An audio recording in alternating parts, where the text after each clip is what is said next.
오늘 예배드리는 모든 성도들에게 하나님께서 복 주시고 지켜주시고 은혜와 평강 주시기를 주님의 이름으로 축원합니다. 우리가 살고 있는 시대를 흔히들 말세라 그렇게 말합니다. 시장 다 되어가고 있다 그런 뜻인데, 디모데후서 3장에는 말세가 되면 이런 현상이 나타나게 될 것이고, 그러면 사람들은 고통하는 때가 될 것이다 하면서 19가지 말세의 현상을 쭉 그렇게 나열하고 있습니다. 그런데 이런 사람, 이런 행동을 하는 그런 사람에게서 네가 돌아서라 그랬습니다. 돌아서지 아니하면 우리는 믿음의 삶을 살아갈 수 없다는 이야기입니다. 우리 디모데후서 3장 1절에서 5절까지 한번 읽어볼까요? 같이 읽습니다. 너는 이것을 알라. 말세에 고통하는 때가 이르러 사람들이 자기를 사랑하며 돈을 사랑하며 자랑하며 교만하며 비방하며 부모를 거역하며 감사하지 아니하며 거룩하지 아니하며 무정하며 원통함을 풀지 아니하며 모함하며 절제하지 못하며 사나우며 선한 것을 좋아하지 아니하며 배신하며 조급하며 자만하며 쾌락을 사랑하기를 하나님 사랑하는 것보다 더하며 경건의 모양은 있으나 경건의 능력은 부인하는 자니 이 같은 자들에게서 네가 돌아서라. 아멘. 말세에 나타나는 현상의 첫 번째가 뭐라고요? 자기를 사랑하며, 둘째는요 돈을 사랑하며, 셋째는 자랑하며, 넷째는 교만하며, 쭉 내려가다가 쾌락 사랑하기를 하나님 사랑하는 것보다 더하며 19가지 쭉 이렇게 이야기를 하는데, 전부 자기 중심적인 삶을 살아가는 사람들의 형태입니다. 이 같은 자들에게서 어떻게 하라고요? 네가 돌아서라. 이 같은 자들에게서 네가 돌아서야지, 돌아서지 아니하면 믿음의 삶을 살아갈 수 없다는 것입니다. 오늘 혹시라도 우리가 이런 데 연루가 되어 있다고 하면 오늘 이 시간을 통해서 거기서 돌아서는 여러분들 될 수 있기를 바랍니다. 신앙은 자기 중심적이 아니라 하나님 중심으로 살아가는 삶입니다. 그러면 나머지 모든 것을 하나님께서 책임져 주세요. 그런데 자기 중심적으로 하나님께서 독립되어서 살다가 보면 그게 바로 아담과 하와와 또 이 큰아들의, 이 둘째 아들의 그런 이 당자의 삶이 되어지게 되는 것입니다. 그런데 오늘을 살아가는 대부분의 사람들이 자기 중심적인 삶을 살아가고 있습니다. 이 같은 자들에게서 돌아서야 바른 신앙의 삶을 살아가는 줄 믿고 돌아서는 성도들 되시기를 바랍니다. 내 중심의 삶이 아니고 나를 위해서 돌아가는 것이 아니고 하나님 중심으로 살아갈 수 있는 성도들 되시기를 바랍니다. 이 같은 자들에게서 돌아서라, 돌아서라. 자기 숭배, 자기 사랑이라는 종교가 세계에서 가장 빨리 성장하는 종교다, 이런 이 말이 있다고요. 미국 바이올대 교수이신 테디어스 윌리엄이라는 교수는 최근에 미국의 복음주의 단체에 좋은 신앙의 내용이라는 글을 기고를 했습니다. 거기에 보면 미국 사람들의 84%가 삶의 목표를 어디에 두는가 하면 자기를 즐기는 데 두고 있다. 이렇게 통계적으로 그런 연구하고 그런 발표를 했습니다. 전부 자기 중심, 자기를 즐기기 위해서 삶의 목표를 두고 살아간다는 것입니다. 장로교회 표준 신앙 고백인 웨스트민스터 신앙 고백 요리문답 제1문이 뭡니까? 사람의 제일 드는 목적은 하나님을 영화롭게 하는 것과 영원토록 그를 즐거워하는 것이다. 그렇게 기록되어 있다고요. 이것이 삶의 목적입니다. 목적. 그런데 이런 삶의 목적이 지금 바뀌어져 가지고 어떻게 되어간 줄 아십니까? 사람의 제일 되는 목적은 자신을 영화롭게 하는 것과 자신을 영원토록 즐거워하는 것이다. 이렇게 바뀌어졌습니다.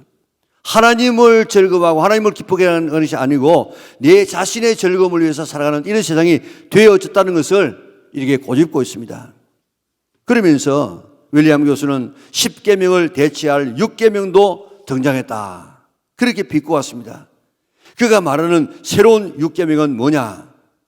첫째, 당신의 마음은 진리의 근원이자 기준이다. 둘째, 당신의 감정은 권위가 있다. 셋째, 당신은 주권자다.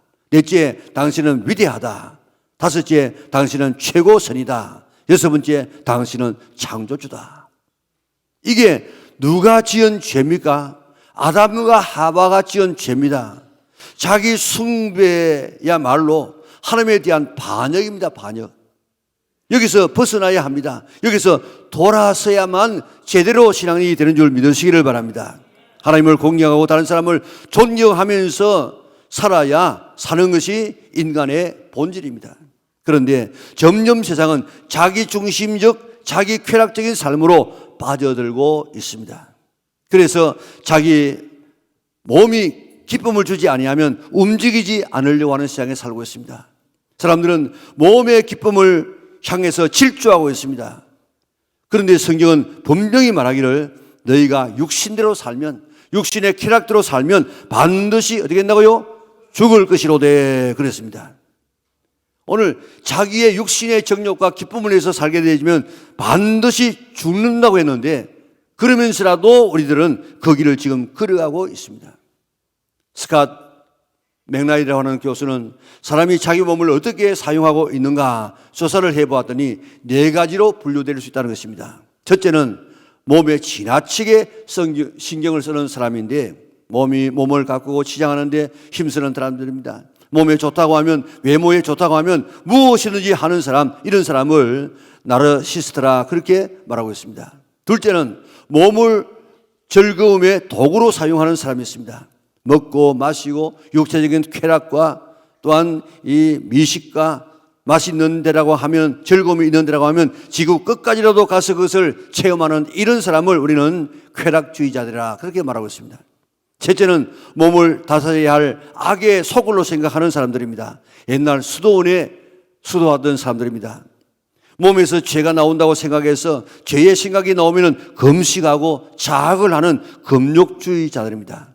넷째는 몸에 별 생각 없이 살아가는 사람입니다. 아프면 병원 가고 잠 오면 잠자고 배고프면 먹고 그래서 그저 별 몸에 대한 관심을 가지지 않는 사람이 있는데 이 중에 나는 어떤 사람에 속하고 있습니까?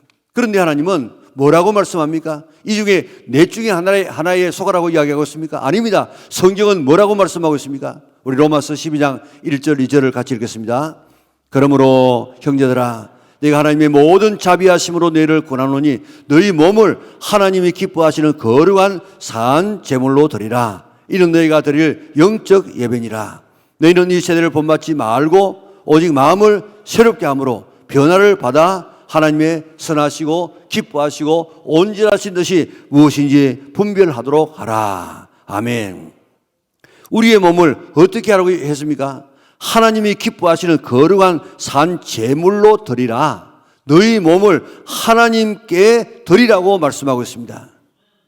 내 쾌락과 만족을 위해서 사용하는 이 시대의 사람들처럼 살지 말고 내 몸을 하나님을 위해서 드리라. 하나님을 위해서 살아가라는 것입니다. 내 몸을 하나님의 뜻대로 사용하라는 것입니다. 12월 달의 목표가 우리 칼렌더에 보면 헌신 봉사의 달입니다.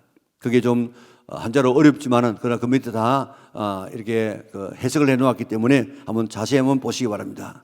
12월 성탄절이 어떻게 해서 시작되어졌습니까? 하나님이신 예수님께서 이 땅에 인간의 몸을 입고 이 땅에 오실 수 있었던 비결이 뭡니까? 마리아라고 하는 한 현숙하고 깨끗한 한 여자의 몸을 드리는 헌신을 통하여서 예수님께서 이 땅에 오실 수가 있었습니다. 당시 처녀가 아기를 낳으면 돌에 맞아 죽는 시대입니다. 그리고 정혼한 사람에게 버림받습니다. 그리고 가문 전체가 매장당하는 이런 시대였는데 이러한 때에 한 천사가 마리아에게 와서 네가 아들을 낳을 것이라 했습니다. 그때 마리아가 대답합니다. 나는 남자를 알지 못하는데 어떻게 이런 일이 있을 수 있습니까? 하니까 천사가 대답합니다. 네가 낳을 아들은 하나님의 아들인데 성령께서 내게 임하시고 너를 덮게 되어지면 네가 남자를 몰라도 처녀가 아기를 낳게 된다고 했습니다. 이 말을 들은 마리아는 나는 주의 계집종이오니 우리 이번 번역에는 주의 여종이오니 말씀대로 내게 이루어지이다. 우리 이 말 자체는 말씀대로 내게 이루어지이다 이렇게 쉽지만은 그러나 그 이루어지면 어떻게 됩니까? 죽을 수 있습니다. 그리고 소문에 시달릴 수 있습니다. 다른 사람에게 오해받고 멸시받을 수 있습니다. 그런데도 그것이 하나님의 뜻이라고 하면 내 몸을 드리겠습니다.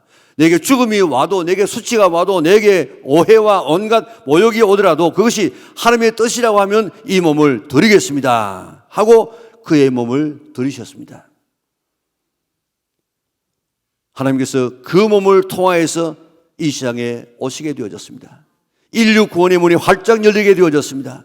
천지 창조 이후에 하나님은 사람을 통하지 아니하고는 일하시지 않습니다. 반드시 사람의 몸을 통해서 일하십니다.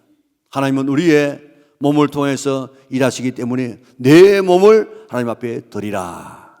그리고 사탄도 사람의 몸을 통해서 일합니다. 그래서 가룟 유다를 통하여서 예수님을 지금 팔지 않습니까? 그렇기 때문에 성경은 이야기하기를 너희 몸을 의의 병기로 써라. 죄악의 병기로 쓰지 말고 하나님 앞에 선한 도구로 쓰임 받으라. 그렇게 말씀하고 있습니다. 나는 내 몸을 어떻게 사용하고 있습니까? 내 몸 시장하는 데는 온갖 노력을 다하고 내 몸의 쾌락을 위해서는 내가 모든 것을 다 하고 있지만은 내 몸을 정말 하나님을 위해서 쓸 때는 기쁘게 쓰고 있는가? 힘든 일이 있으면 뒤로 물러서고 있지 않는가? 하나님을 위해서 내가 기꺼이 내 몸을 드리고 있는가? 우리 자신들을 돌아볼 수 있기를 바랍니다. 그러므로 형제들아 너희 몸을 하나님이 기뻐하시는 거룩한 산 제물로 드리라고 이야기했는데 그러므로가 뭡니까? 그러므로는 왜 그러므로가 나오는가 하면 로마서 1장에서 11장까지의 내용은 모든 사람이 죄를 범하여서 본질상 저주 아래 있게 되었을 때에 하나님께서 독생자 예수님을 이 세상에 몸을 입혀 보내셨습니다. 예수님은 하나님의 본체이시지만은 사람의 몸을 입고 이 세상에 오셔서 어떻게 하셨다고요? 로마서 5장 6절에서 8절 우리 같이 한번 읽어보겠습니다. 우리가 아직 연약할 때에 기약대로 그리스도께서 경건하지 않은 자들을 위하여 죽으셨도다. 의인을 위하여 죽는 자가 쉽지 않고 선인을 위하여 용감히 죽는 자가 혹 있거니와 우리 아직 죄인 되었을 때 그리스도께서 우리를 위하여 죽으심으로 뭐가 죽습니까? 몸으로 죽으심으로 하나님께서 우리에 대한 자기의 사랑을 확정하셨느니라. 아멘. 예수님의 몸의 죽음으로 우리를 구원하셨다는 것입니다. 우리 모든 죄를 사해 주었다는 것입니다. 우리는 누구냐? 하나님이 창조하신 하나님의 것입니다. 그런데 타락되어졌습니다. 그래서 예수님께서 몸의 죽음으로 그 피값으로 우리 모든 죄를 다 사하여서 다시 샀습니다. 그래서 우리는 예수님의 것이 되어졌습니다. 그리고 우리의 이 몸 속에 성령님께서 계십니다. 우리 몸을 집으로 삼으셨다고 했습니다. 그렇기 때문에 우리 몸은 성령님의 집입니다. 자, 좀 더 우리가 자세히 보려고 하면 고린도전서 6장 19절에서 20절 같이 보겠습니다. 너희 몸은 너희가 하나님께로부터 받은 바 너희 가운데 계신 성령의 전인 줄을 알지 못하느냐? 너희는 너희의 것이 아니라 값으로 산 것이 되었으니 그런즉 너희 몸으로 하나님께 영광을 돌리라. 아멘. 내 몸은 내 몸이 아니고 누구의 몸이라고요? 하나님의 몸이라. 예수님께서 피 흘려 값주고 샀기 때문에 예수님의 것이라. 성령님이 살고 계시기 때문에 성령님의 것이라. 그러므로 이 몸을 가지고 내 마음대로 쓰지 말고 하나님 앞에 들여서 하나님을 위해서 사용하라고 명령하고 있습니다. 그러므로가 뭡니까? 그러므로 하나님이 예수님의 몸을 죽이고 십자가에 못 박아서 죽여서 너희를 샀으니 그러므로 너 몸, 네 몸이 아니고 그런 내 몸이다. 내 몸. 그러므로 이제 너를 위해서 살지 말고 나를 위해서 네 몸을 사용하라. 이게 그렇게 그러므로 하는 그런 말의 뜻입니다. 그러므로 이제 우리가 내 몸이 아니기 때문에 우리 하나님께서 창조하셨고 예수님께서 다시 사셨고 성령님께서 계시는 그런 전이기 때문에 내 것 아닌 줄 믿고 하나님을 위해서 사용할 수 있는 우리 영락의 온 성도들 되시기를 바랍니다. 패션 오브 크라이스트의 주연이었던 제임스 가비젤의 그 간증이 유튜브에 지금 많이 돌고 있는데 그 영화에서 주인공은 그 예수님의 처참한 그 순환을 재현하다가 정말 예수님의 순환을 몸으로 체험합니다. 그가 십자가에서 못 박혀 있을 그때에 막 벼락이 떨어져 가지고 하마터면 죽을 뻔했다는 것입니다. 그는 그 십자가에 달리고 십자가를 지고 채찍에 맞는 이 사건을 통해서 예수님의 순환에 10,000분의 1도 안 되는 이런 고난의 경험을 했지만은 그래도 그 체험을 하고 그의 인생이 완전히 달라졌어. 그는 간증하고 다닙니다. 헌신하라, 헌신하라, 네 몸을 드리라 계속해서 강조하고 있습니다.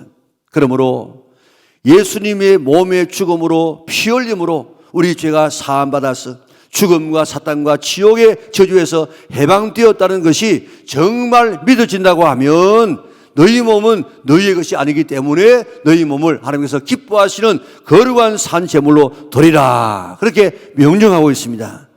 십자가를 경험해 본 카이젤은 너희 몸을 드리라고 계속해서 전류하고 있는 것처럼 오늘 우리 이 몸 내 몸 아닌 줄 알고 이 몸을 주님을 위해서 드릴 수 있는 우리 영락의 온 성도들 될 수 있기를 바랍니다. 예수님께서 귀하신 몸을 드려서 우리를 구했으니까 우리도 몸을 드리는 것이 마땅하다는 것입니다. 예수님은 우리를 위해서 자신의 몸을 주셨습니다. 자신의 영을 준 것이 아니고 자신의 마음을 준 것이 아니고 어떤 돈을 준 것이 아니고 당신의 몸을 주셔서 몸을. 그러므로 하나님은 우리에게 몸을 요구할 권리가 있는 줄 믿으시기를 바랍니다.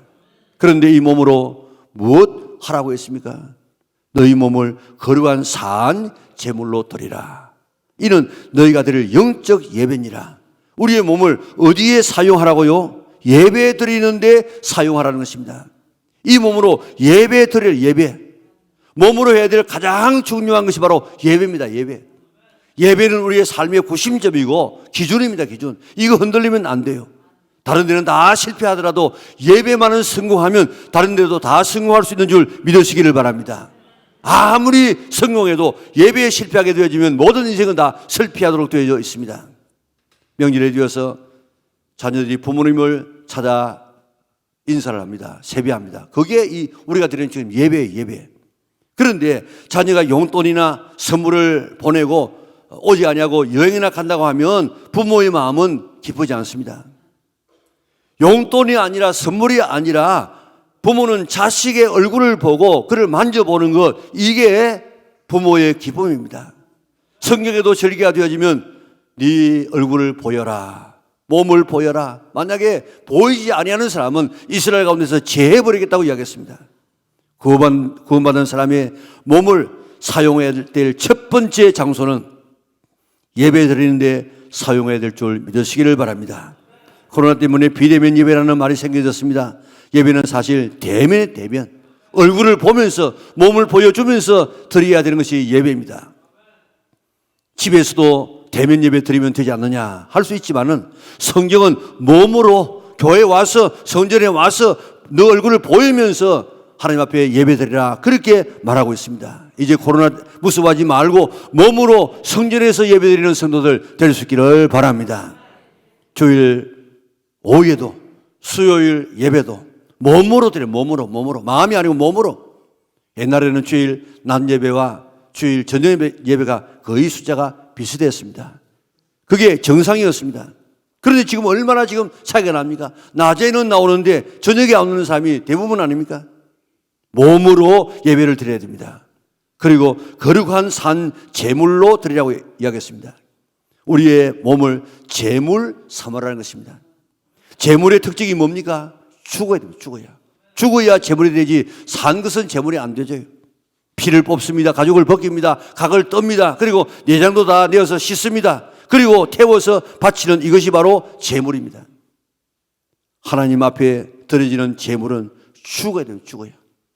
교회에서 몸을 들여서 봉사하는 사람들은 죽어야만 제물이 되어지지 펄펄 살아 있어서 자기의 생각도 안 죽고 자기의 주장도 자기의 계획도 자기의 고집도 자기의 소리도 성질도 죽지 않냐고 부리게 되어지면, 큰 소리 치게 되어지면 그 제물은 어렵게 만듭니다. 제물이 살아가지고 꿈틀거리고 소리를 쳐보세요. 그 제사가 얼마나 엉망이 되겠습니까? 제물은 죽어야 됩니다. 그리고 제물은 거룩해야 됩니다. 제물은 흠이 없어야 됩니다. 거룩한 제물 되기 위해서 육체와 더불어 싸워야 됩니다. 거룩을 방해하는 것이 많이 있습니다. 그러나 그 가운데 하나가 술이라는 것인데, 술 이야기하면 요즘 어느 시대인데 이렇게 뭐 꼰대와 같이 술 이야기를 하나 그렇게 할 수 있겠지만은 모든 종류의 악을 가져오는 것이 술입니다. 술로 인해서 가정이 얼마나 불화되고 깨어지고 폭력이 자행되어지고 성적인 범죄가 이루어지고 교통사고가 일어나고 또 기도생활 제대로 못하고 술 때문에 각종 범죄가 생겨가지고 거룩이 손상되어지고 얼마나 많은 이런 어려움들이 일어나고 있습니까? 거룩한 제물 되려고 하면 우리가 술을 끊어야 됩니다. 그래서 성경은 술 취하지 말라 하는 말뿐만 아니고 술 보지도 말라 그렇게 말하고 있지 않습니까? 지금 세대의 최대의 적은 무관심입니다. 최대의 죄는 무관심입니다. 내 자신의 기쁨과 유익이 있으면 관심을 가지고 동참하고 있지만도 내게 조금도 기쁨을 주지 못하면 움직이지 않는 것이 오늘 현대를 살아가는 사람들의 마음 자세입니다. 그러므로 형제들아, 내가 하나님의 모든 자비하심으로 너희를 권하노니 너희 몸을 하나님이 기뻐하시는 거룩한 산제물로 드리라. 하나님은 독생자 예수님의 몸을 드려서 십자가의 죽음으로 우리의 모든 죄를, 모든 저주에서 우리를 건져서 하나님의 자녀가 되게 했습니다. 그러면 너희 몸도 하나님 앞에 드리라. 나도 몸을 드려서 너희를 구원했기 때문에 너희들도 너희 몸을 하나님 앞에 드리라고 명령하고 있습니다. 우리 몸을 어느 정도 하나님 앞에 드리고 있습니까? 우리 몸은 하나님 앞에 드리지 아니하고 쓰지 아니하면 어차피 몸은 늙어지게 되어 있고 쉬하게 되어 있습니다. 어느 순간에 우리는 한 줌의 죄로 변하게 될 것인데 그러기 전에 이 몸을 가지고 사용할 수 있는 성도들 되시기를 바랍니다. 어느 한 사람이 눈이 너무너무 소중하기 때문에 눈 두 개 쓸 필요 없이 한쪽 눈만 쓰기로 했습니다. 그래가지고 한쪽 눈 이렇게 안대로 감았다가 또 뒤에 한 1년쯤 있다가 또 이쪽 눈을 또 이렇게 보고 또 이쪽 눈 이렇게 하기로 그렇게 결심을 하고 한 1년쯤 한쪽 눈만 쓰고 한쪽 눈은 안대로 가지고 붙였습니다. 다음 해에 이쪽 눈을 이제 떠가지고 보려고 떠니까 눈이 멀어 있더랍니다. 우리의 몸도 마찬가지. 뒤에 쓰지 하고 우리가 남겨놓고 아껴놓으면 그게 남는 것이 아니고 다 없어지고 마는 것입니다. 우리 몸이 한 줌의 죄로 변하기 전에 귀에 있을 때에 주님을 위해서 사용할 수 있는 사람이 참 지혜로운 사람인 줄 믿으시기를 바랍니다. 10월, 12월 달쯤 되어지면 무슨 계획을 세우는 줄 아십니까? 상당히 많은 사람들이 금년에는 내가 이렇게 봉사했지만은 내년에 한 살 더 먹으니까 내년에는 이제부터 봉사 안 한다. 이렇게 결심하고 아예 그렇게 마음먹는 사람이 없잖아요. 기회가 주어지면 내년에 더 열심히 일하시기를 바랍니다. 왜냐하면 일할 수 있는 기회가 많지 않습니다. 그렇기 때문에 내년에는 더 봉사리라. 이 몸을 들여서 예배드리고 이 몸을 들여 기도하고 봉사에 또 몸으로 하는 모든 이 봉사에 빠지지 아니하는 성도들 되시기를 바랍니다. 몸을 드리면 하나님께서 그 몸만 받으시고 가만히 잡수시는 분이 아니고 하나님께서 축복하십니다. 예수님도 보세요. 하나님이시지만은 자기를 낮추어서 사람의 몸을 입으시고 이 세상에 오셔서 십자가에서 죽기까지 했더니 하나님이 그를 어떻게 했습니까?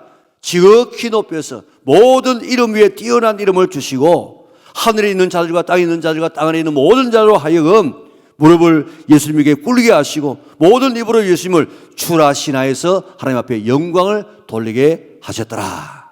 하나님은 예수님께서 몸을 입으시고 몸으로 헌신 봉사하실 때에 예수님에게 그런 놀라운 축복을 허락하여 주었습니다. 우리도 몸으로 봉사하면 하나님께서 축복하신다는 사실을 믿으시기를 바랍니다. 마리아 보세요. 마리아 자기의 몸을 주님 앞에 드렸더니 마리아처럼 이렇게 숭배받는 이런 사람이 어디에 있습니까? 몸을 드리면 하나님은 몸만 받으시는 것이 아니고 이렇게 축복하신다는 사실을 믿으시기를 바랍니다. 몸 드리라 그렇게 하실 때 복 주시기 위해서 드리라고 하시는 줄 믿고 앞다투어서 우리가 몸을 드려서 주시는 축복을 받아 누리는 성도들 될 수 있기를 바랍니다. 강성구 목사님께서 기증하신 우리 교회에 그 태국 선교센터가 있습니다. 태국 치앙마이라는 곳에 있게 되어지는데 지금도 김지한 선교사님이 가족이 거기에서 지금 선교를 펼치고 있습니다. 치앙마이가 있고 그 옆에 치앙라이라고 하는 그런 또 도시가 또 있는데, 치앙라이 근방에 아주 좋은 그런 일들이 우리 교회에서 일어날 것 같아요. 지금 제가 여러분들에게 미리 이야기는 못하지만은 치앙라이에 하나님의 역사가 일어나게 하여 주시옵소서, 그렇게 기도할 수 있기를 바랍니다. 그 잘 띄워지면 여러분에게 이제 다 이렇게 소개하도록 하겠습니다. 그런데 그게 태국 선교사인 김장은 목사님께서 이런 간증을 했습니다. 치앙라이의 시골에 조그마한 교회 하나가 있었습니다. 그 교회는 한 20여 명의 성도들이 출석하고 또 대부분 어린아이였지만은 그래도 담임 전도사님께서 아주 은혜롭게 교회를 잘 지도하고 있었는데, 교회 예배당이 너무 낡아가지고 비가 오게 되어지면 지붕에서 비가 새가지고 도저히 책을 펴고 예배를 드릴 수 없는 그런 환경이 되어졌습니다. 그래서 전도사님은 성도들과 의논해가지고 교회를 새로 건축하십시다 하는 결정을 내렸는데, 갑자기 전도사님이 다른 교회로 사역지를 옮기게 되어졌습니다. 주로 어린아이들로 이루어진 이 교회였는데, 그 교회 성도 중에서 17살 먹은 어린 소녀가 있었습니다.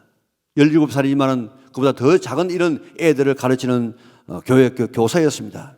아이들을 데리고 기도하고 매일 아침마다 성전에 가서 하나님 우리 교회도 피세지 아니하는 교회를 허락하여 주시옵소서, 그렇게 기도를 쭉 하고 있는데, 어느 날 하나님께서 음성이 들립니다.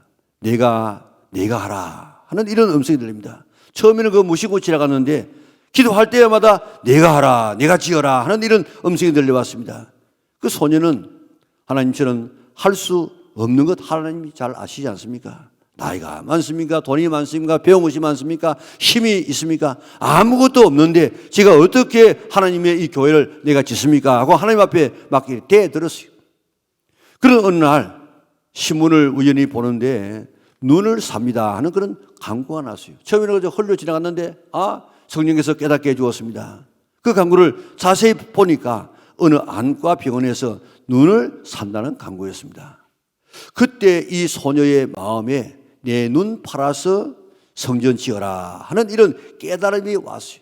며칠 동안 기도해봐도 그 변치 않습니다. 그래가지고 그런 병원을 찾아갔습니다. 의사 선생님한테 눈을 팔기 위해서 왔다고 하니까 의사가 깜짝 놀랍니다. 이 어린 애가 지금 눈 팔겠다고 그 예쁜 눈을 가지고 왔습니다. 그래서 도대체 네 팔아가지고 뭘 하려고 하느냐. 이 소녀가 이야기합니다. 우리 교회가 너무 낡아서 비가 셉니다. 그래서 교회 건축을 하려고 내 눈을 팔려고 합니다. 그러자 그 의사가 더 놀랐어요. 도대체 교회가 어떤 곳이기에 눈을 팔아가지고 교회를 지으려고 하는가. 우리는 다 믿는 사람 안 믿는 사람 다 교회를 알지 않습니까? 그런데 태국 같은 이런 데는 교회가 거의 없어요. 그런데 교회가 뭔지도 몰랐는데 교회가 도대체 어떤 곳이기에 이 소녀가 자기 눈을 팔아서 교회를 지으려고 하는가. 좀 알아봐야 되겠다. 그래가지고 그가 그 주변에 찾아가지고 어느 한 목사님을 만나서 교회가 도대체 어떤 곳입니까? 그러니까 목사님께서 교회에 대한 이야기를 쭉 이렇게 해 주었습니다. 그리고 또 믿음에 대한 하나님에 대한 이야기를 쭉 해 주었습니다. 의사는 교회에 대한 관심을 가지게 되었는데 1주 만에 다시 오겠다고 했던 이 소녀가 다시 왔어요. 의사가 소녀에게 물었습니다. 아직도 눈을 팔아서 성전을 건축하겠다는 이 생각을 아직도 바꾸지 않았느냐 물어보니까 그 소녀가 그렇다고 대답했습니다. 그러자 그 의사는 이야기합니다. 너는 눈 팔지 않아도 돼. 내가 그 성전을 내가 지어주마. 얼마나 기뻤겠습니까? 그래서 그 동네에 성전이 건축되어지고 그리고 그 의사도 예수님을 믿게 되어졌고 그 의사는 그 소녀가 너무너무 가력해가지고 자기 집에 데리고 와가지고 공부를 시켜서 대학까지 공부를 시켰습니다. 그 의사의 아들과 결혼식에서 아주 행복하게 지금도 살고 있다는 거예요. 교회를 건축할 때 내가 하라는 주님의 음성을 듣고 눈까지 팔아서 성전 지으려고 했던 한 소녀의 그 가력한 헌신이 이런 놀라운 축복을 가져오게 된 것입니다. 그의 인생이 완전히 바뀌어졌습니다. 이런 복을 주시려고 내 몸을 하나님 앞에 드려라. 오늘 주님께서는 우리에게 명령하시는 줄 믿으시기를 바랍니다. 그러므로 내 몸을 하나님께 드리라. 하나님이 인간의 몸을 입고 이 땅에 오셔서, 하나님이 인간의 몸을 입고 이 땅에 오셔서 자기 몸을 십자가에서 못 박는 엄청난 대가를 지불하시고 우리를 구원했으니, 그러므로 네 몸이 아니고 내 몸이다, 내 몸. 그렇기 때문에 내게 하나님 앞에 바쳐라, 그렇게 명령하고 있습니다. 그러므로 내 몸을 하나님께 드리시기를 바랍니다. 마리아는 하나님 앞에 자기 몸을 드렸더니 가장 인류 역사 가운데서 존경받는 여자가 되어졌고, 또 예수님도 하나님이시지만도 인간의 몸을 입고 오셔서 그 몸을 하나님 앞에 드려서 인류 구원을 이루게 되었을 때 모든 무릎을 그 앞에 꿇게 하시고 모든 입으로 예수님을 주라고 신하게 만들었습니다. 한 소녀가 자기의 눈을 팔아가지고 교회를 지켰다고 몸을 드렸을 때 하나님은 그 인생을 완전히 바꿔놓게 된 것입니다. 그러므로 내 사랑하는 형제들아, 너희 몸을 하나님께 거룩한 제물로 드리라고 이야기했습니다. 오늘 내가 좀 피곤한다든지 어떤 일 때문에 하나님 앞에 이 몸을 헌신하기 좀 힘든 그런 때가 오게 되어지면 내 몸을 하나님 앞에 드리라 하시는 이 하나님의 말씀이 메아리 쳐서 오늘 주님 앞에 몸을 드리는데 주저하지 아니하고 언제든지 드릴 수 있는 우리 영락에 온 성도들 될 수 있기를 바랍니다. 어디에다 드라고요? 예배 드리는데 드리라는 것입니다. 어떻게 드리라고요? 죽여서 드리라는 것입니다. 어떻게 드리라고요? 거룩하게 드리라는 것입니다. 자기의 행복과 기쁨을 위해서 살아가는 세상이 되어졌습니다. 자기의 기쁨이 되지 않고 유익이 되지 않으면 움직이지 아니하는 자기 중심적인 세상이 되어지고, 그 종교가 가장 성한 이런 시대에 우리가 살고 있지만은 그것은 바로 아담과 하와의 죄고, 그것은 결국 파멸밖에 없는 줄 알고 이제부터는 나의 중심으로 살지 말고 하나님 중심으로 살아가는 성도들 되시기를 바랍니다. 그 증거가 내 몸을 주님 앞에 드리는 것입니다. 이제부터 몸을 주님 앞에 드려서 예배로, 그리고 거룩하게, 그리고 죽여서 드려서 하나님을 영화롭게 하고 그런 사람에게 주시는 이 놀라운 영주권의 축복을 받아 누릴 수 있는 우리 영락에 온 성도들 될 수 있기를 주님의 이름으로 축원합니다.